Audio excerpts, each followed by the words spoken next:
உணவு முறை, உடற்பயிற்சி முறைகளும் நம்ம சொல்லுவோம் இல்லைங்களா? அதையும் மருந்து முறைகளும் எடுக்கும்போது கம்ப்ளீட்டா நமக்கு வந்து அது க்யூர் ஆயிட்டு நார்மல் ஆயிடும். ஆனா இதுவே வந்து நான் ஏற்கனவே இத்தனை வருடங்களாக நான் வந்து மருந்துகள் எடுத்துட்டு இருக்கிறேன். சரிங்க.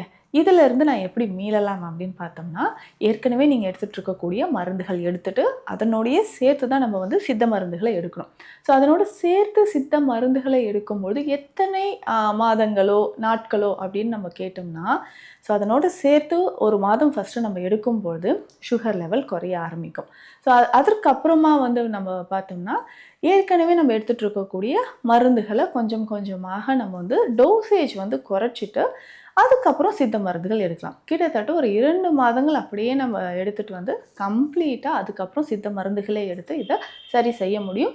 ஒவ்வொருத்தருக்கும் அந்த உடல், வாகு, சுகர் லெவல் எவ்வளோ இருக்கு, அத பொறுத்து நம்ம வந்து க்யூர் பண்ணிக்கலாம். ஸோ இதிலேயே வந்து பார்த்தோம்னா, ஸ்பெஷல் மெடிசின் அப்படின்றது நெறையவே இருக்கு. சித்த மருத்துவத்த பொறுத்தவரைக்கும் நெறைய ஸ்பெஷல் மெடிசின் வந்து நம்ம குடுத்துட்ருக்குறோம். இதில பேசிக்கா மூலிகைகள அடிப்படையாக வைத்து செய்யக்கூடிய மருந்துகள் நெறையவே இருக்கு. ஸோ இந்த மூலிகைகள அடிப்படையாக வைத்து நம்ம மருந்துகளை எடுக்கும்பொழுது நல்ல ஒரு ரிசல்ட் வந்து கிடைக்கும்.